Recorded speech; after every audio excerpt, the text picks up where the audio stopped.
Hello everyone. Today our topic of discussion is relational algebra. As you all know, database is a collection of interrelated data which helps in efficient retrieval, insertion and deletion of data from database and organizes the data in the form of tables, views, schemas, reports, etc. So a database management system is nothing but the software which is used to manage the database efficiently. So many database management system softwares were popular, and among that, MySQL and Oracle is gaining a very particular famous among that. And DBMS allows users to perform various tasks. So I would like to mention a few of them that scores a highlight every time: data definition, data updation, data retrieval, and user administration.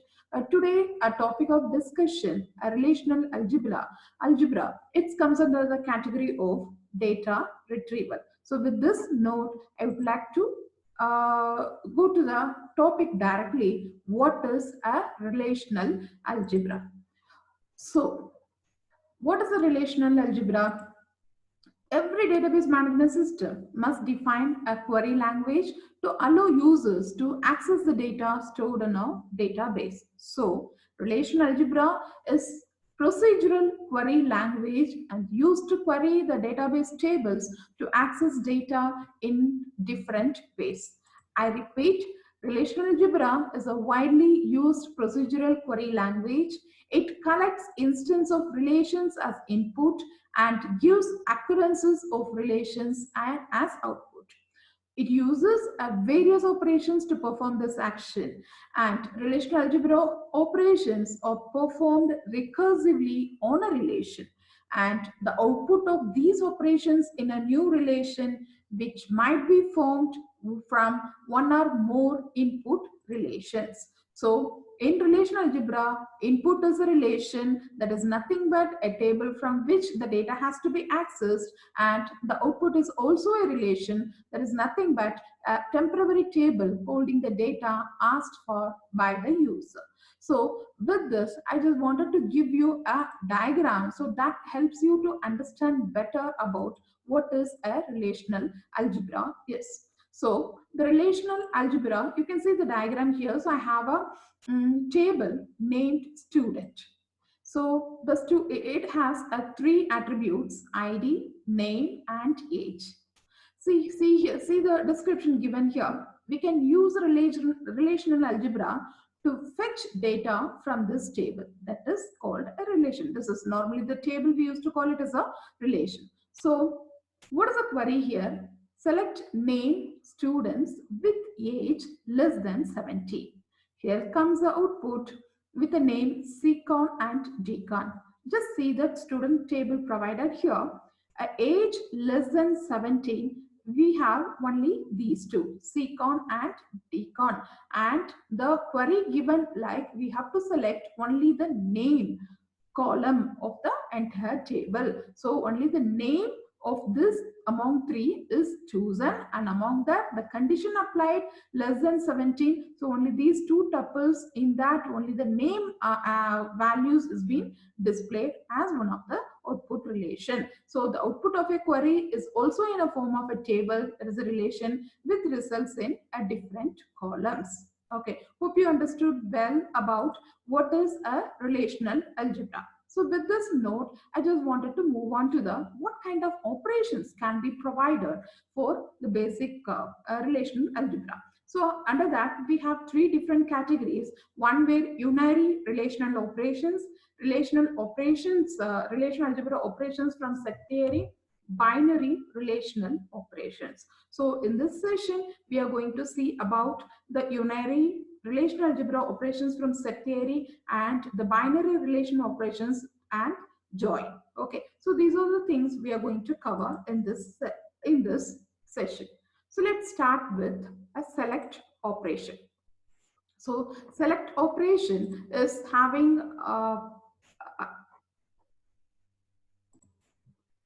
select operation is in this. It is used to fetch rows from table which satisfies a given condition. So the syntax given, like row with a predicate, pre-proposition logic and R. So you can see in the slide, so the sigma symbol represents a select predicate, R is nothing but the name of the relation, and P is nothing but pre-propositional logic, and where we specify the conditions that must be satisfied by the data. So in this pre-positional logic, one can use the unary or and binary operators like assignment, less than, greater than, etc. to just to specify the condition. So let's take an example of the student table that we specified before and during the introduction of relational algebra, and we'll try to fetch the data for students with age more than 17. So if you see the example here, so age greater than 17 of a student. So what will be the output here? So this will fetch the tuples or rows from table student for which the age will be greater than 17. So you can also, so it is not necessary to be only we supposed to use this kind of operators. So you can also use and or operators to specify two conditions. So suppose if you are having the category like I just wanted to give two different conditions, so I can use the connectors like and or are. See here I just wanted to place two conditions, age greater than 17 and gender equal to male. So gender equal to male, and this is the condition. These two conditions is getting connected with a keyword, with a word and.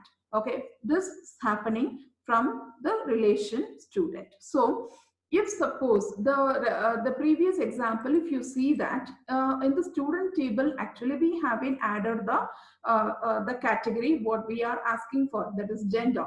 But if you added the gender, then if you you can easily do this particular query. So this has to return the tuples from the student table with information of male students of age greater than 17. And we'll have some more examples too under the select operation. We have the tutorial. Just consider we are having the database tutorials, and we have the condition topic equal to database.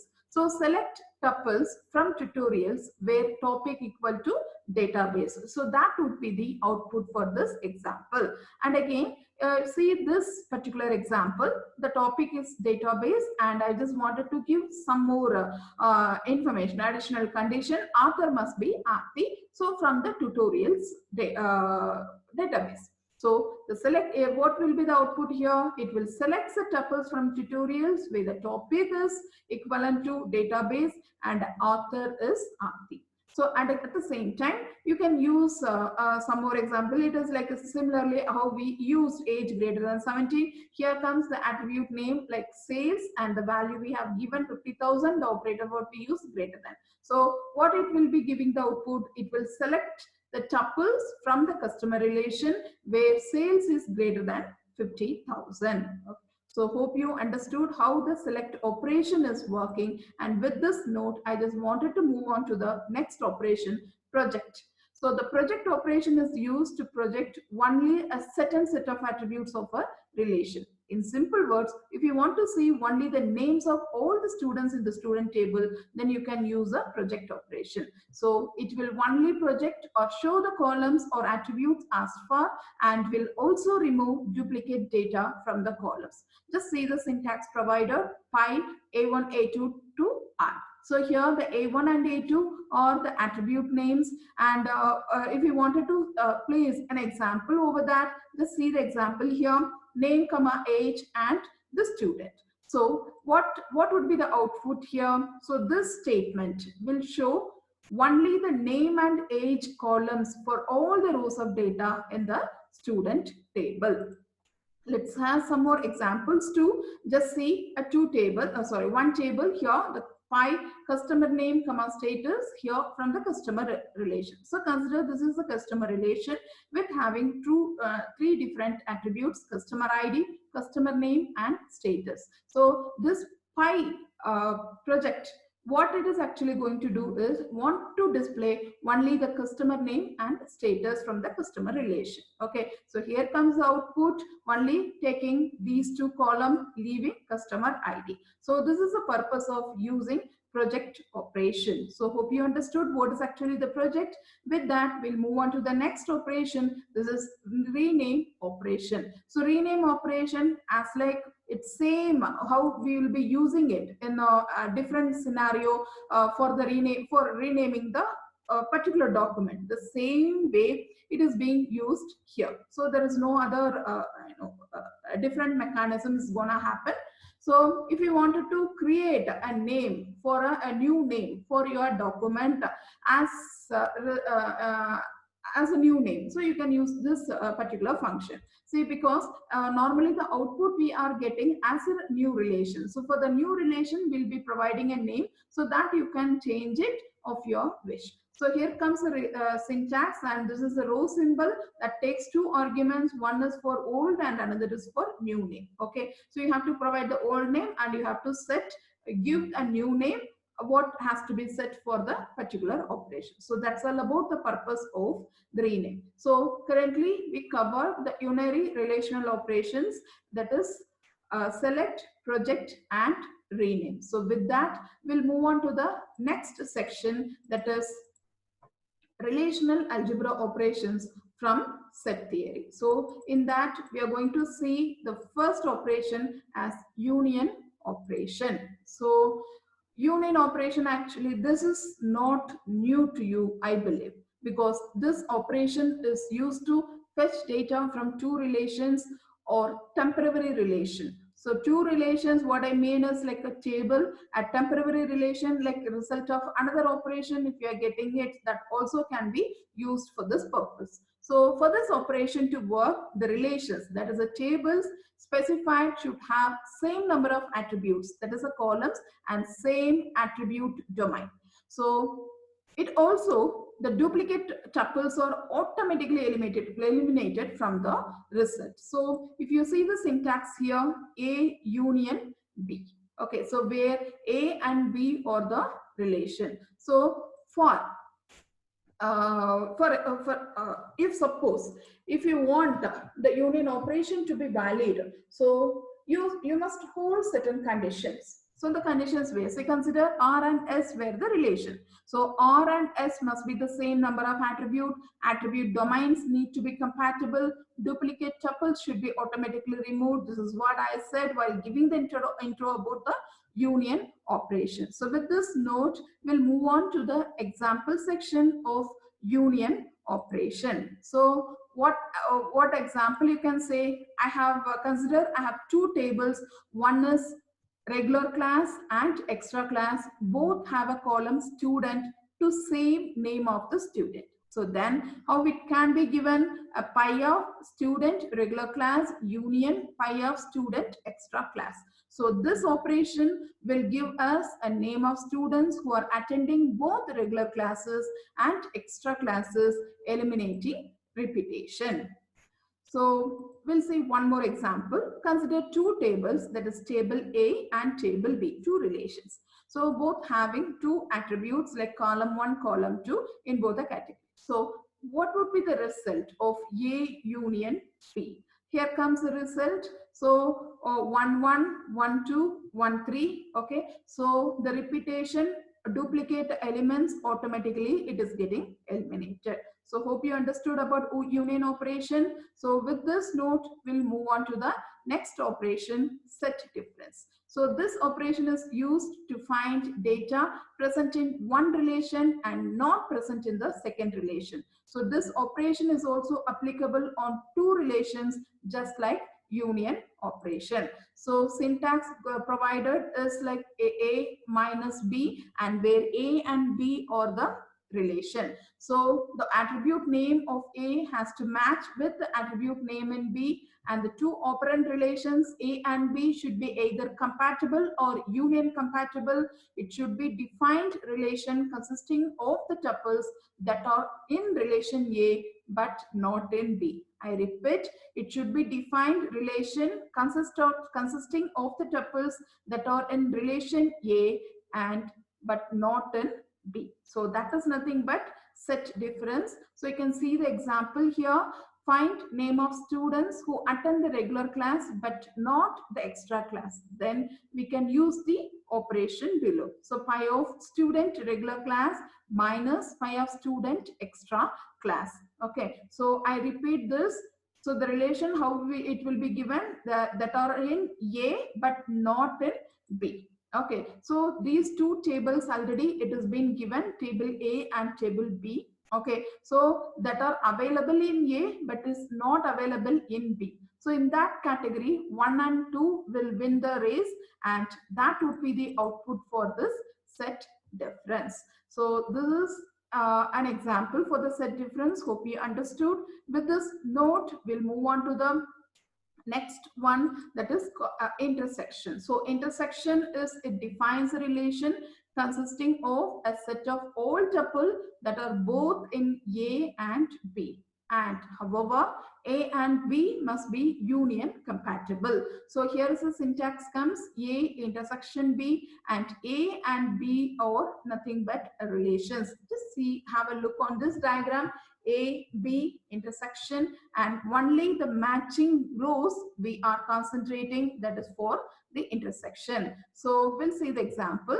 So this comes only the matching content of a table A and from table B. So for your reference, we'll have a look again both the tables. What would be the matching constraints? See here from the first row 1 1 and 1 1. Only these will be matching. So that has been taken as an output here for A intersection B.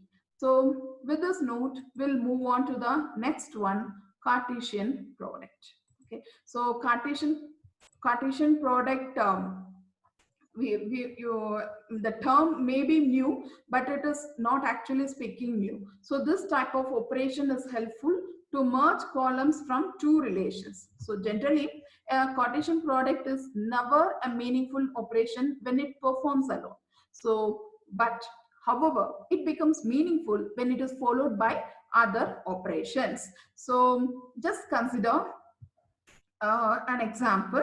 So as I said to you before, this is just used to combine data from two different relations into one, and it helps to fetch the data from the combined relation. Okay, so the syntax is A cross B. So Cartesian product, it denotes a symbol cross.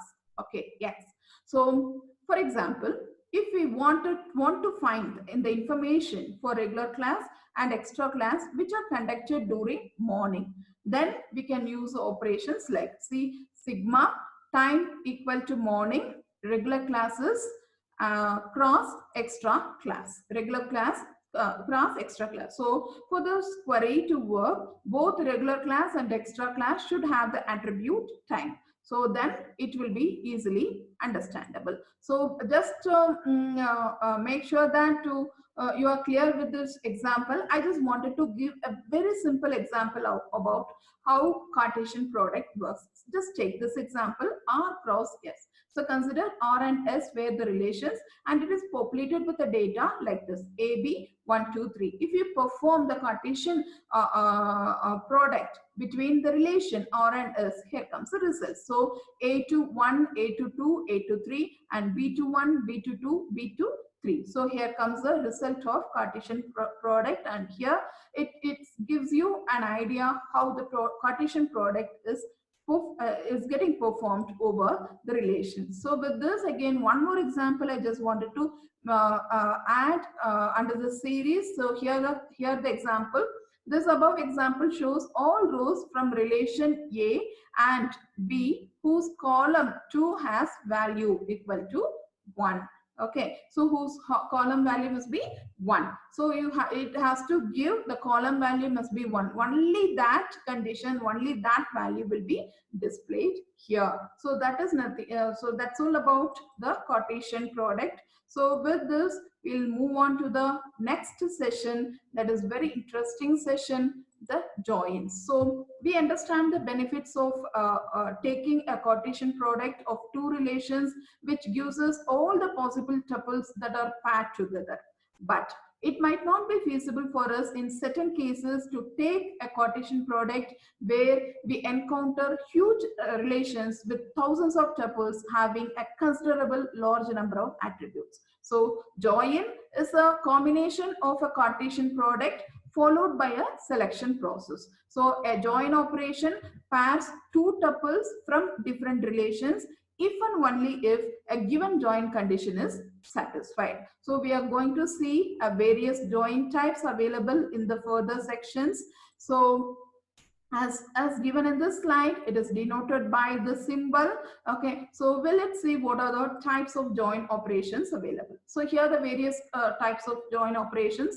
So it is broadly divided into two categories, inner join and outer join. So inner join, further it is divided as a theta join, equijoin, natural join, and the outer join is further categorized as left outer join, right outer join, and full outer join. So let's see about what is an inner join is. So inner join, in an inner join, only those tuples that satisfy the matching criteria are included, while the rest are excluded. Okay, so that is again a very interesting topic to be added. So only those whichever okay satisfy the matching criteria, that will be included, rest all, while the rest are excluded. Okay, so let's see study the various types of inner joins. So here comes the first one, theta join. So the general case of a join operation is called a theta join,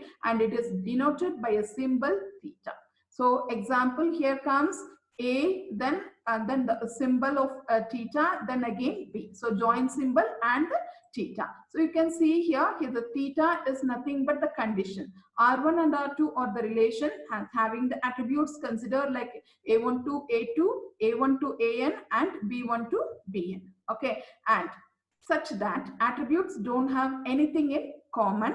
So that is intersection of R1 and R2 is empty. So the theta join can use all kind of comparison operators.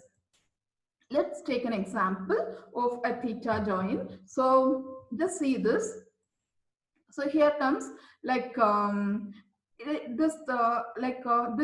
theta join can use any conditions in the selection criteria. So this particular example shows like A dot column 2 greater than B dot column 2. Okay, so it's taking two relations A and B. It is going to join, but the condition is like A dot column 2 must be greater than B dot column 2. Okay, so here comes the result of column 1 and column 2. So from the A relation, column 2 must be greater than B relations column 2. So only that data it has been fetched here. So here is almost we gave, you remember, I hope, what is actually table A and table B. So for your satisfaction, I'll just move back and I'm giving A dot column 2 must be greater than B dot column 2. So that value, it has been given here as an output. Okay. So the next is the example further. It has been explained here. Two relation has been taken. One is student and another one is subject. So for the student relation, we have three attributes: SID, name, and standard. And for the subjects, we have class as well as subject. Okay, so what would be the requirement here? So I'm creating a variable called student detail. I'm going to store this output as in the relation name student detail. Okay, so what is actually the requirement? So among these two relations, it is student dot std equal to subject dot class. Student dot std equal to subject dot class. Okay, so it must be same. So from the student relation, that student dot std and the where in the subjects and the classes. So only those columns which are equal, that has to perform the join operation. So here comes the result. So I have student dot std. Student dot std is 10 and 11, and subjects dot class is 10 and 11. So whichever the matching parameters, only that will be join here. So here, for your understanding, it has been given as a join operation: SID, name, STD, class, and subject. So whichever is common in these two categories, based on these two categories, the join operation has been performed. So with this, we'll move on to the next one, that is equijoin. So when a theta join uses only equivalence condition, it becomes a equijoin. So this is the examples, whatever we have done it before, even it is applicable for the equijoin. So A dot column 2 equal to B dot column 2. Whichever the common is available, only that we need to perform the join operation. So here comes the result like this. So we'll move on to the next one, that is natural join. So natural join, like it can only be performed if there is a common attribute between the relations. So the name and type of the attribute must be same. So that is very important with respect to the natural join. So when a natural join does not use any comparison operator, it does not concatenate the way a Cartesian product does. So we can perform a natural join only if there is at least one common attribute that exists between two relations. So in addition to that, the attributes must have the same name and domain. So the natural join acts on those matching attributes where the values of attributes in both the relations are same. So just consider the following two tables, C and D. So here the num square, here num and num and cube. Okay, so as stated, okay, it can be performed if there is a common attribute, a column. So here comes a common attribute is num. Based on that, it is going to get performed the natural join operations. So 2, 3, based on that, we are just combining 4 and 9 and 8 and 27. So that's this is about the natural join. Another example for your reference to a table, courses and HOD. Just going to get used with natural join, courses, natural join, HOD. So here the common column you can identify is department. So under that C is ME and EE, and here again under the HOD relation we have the department, C is ME and EE. So department, based on that we are just joining two relations, CID, course and head. Okay, so that's all about the natural join. So with this note, we'll move on to the next section, that is outer joins. Okay, so so far we have studied about inner join. So now we are moving into the next one, outer join.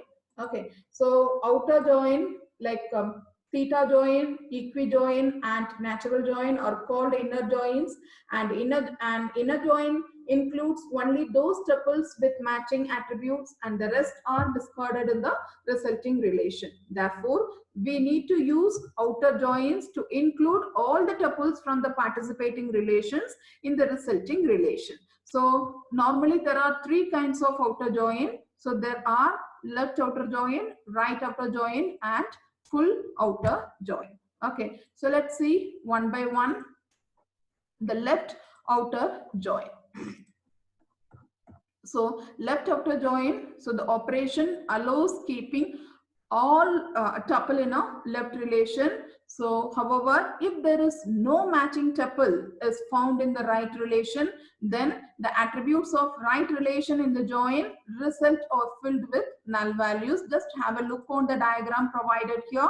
So two relations A and B. So just performing left outer join, all rows from the left table will be chosen, and whichever not matching with B, so the B content will be left with a null value. So that is the main thing you have to understand about what is left outer join. So I repeat, all the tuples from left relation are included in the resulting relation. If there are tuples in the right side relation without any matching tuple, then the S attributes of the resulting relation are made null.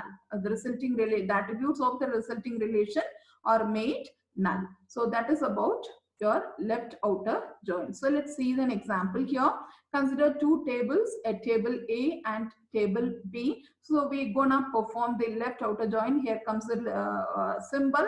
So 2, 3, 4 num. Okay, so with respect to that, we are just going to keep all the contents of the relation A, so that it must be presented 2, 3, 4, 4, 9, 16 of square. These two attribute has been kept as such. In the right side, we have a combination for two number 8. So I'm sorry, here is supposed to be 8 and 3, 9, and of course we can able to give 9 here, and 4, 16. Okay, but we don't have anything here for that, because we have the 575, so no data will be given. So okay, so here you're supposed to give 8 and 19 instead of a square. So that is about the left outer join. So we are keeping save all the left content, and only the possible combinations that is getting matched with A, that will be given the examples, given the data. The rest all we have just made it as hyphen. So here comes 8 and here comes 18. Okay, so the next is right outer join. So what is actually the right outer join? All the tuples from the right relation are included in the resulting relation. If there are tuples in S without any matching tuple in the R, then the R attributes of resulting relations are made null. So that is nothing but right outer join. So in the right outer join, operation allows keeping all tuple in the right relation. So if there is no matching tuple is found in the left relation, then the attributes of the left relation in the join result are filled with null values. Okay, so here comes the diagram. A, B, two relations, and it just performed with right outer join. So all rows from right table will be available. So let's see an example here. And again, we are just keeping the B table as such. Okay, so num and cube, that is 2, 8, 3, 18, 5, 17. Okay, so only the matching content is 4 and 9. So this is correct, and this is for the right join. Okay, only 4 and 9 it is being displayed. Okay, so this is for right outer join, because since we don't have any matching row for the relation A, so then of course it is made null. Okay, so the next is full outer join. So in a full outer join, all tuples from both relations are included in the result, irrespective of the matching condition. So that is a full outer join. So all the tuples from both participating relations are included in the resulting relation. If there are no matching tuples for both relations, their respective unmatched attributes are made null. So that is full outer join. So here comes actually the two relations, again same A and B, and the output is supposed to be 2, 3, 4 and 5, and whichever the matching content that will be given, and other data it made null. So it is just like a combination of both left and right and outer join, and we just combined and we just made it as a full outer join. So with this note, we are concluding the join operations, that is inner join category and outer join category. So just a quick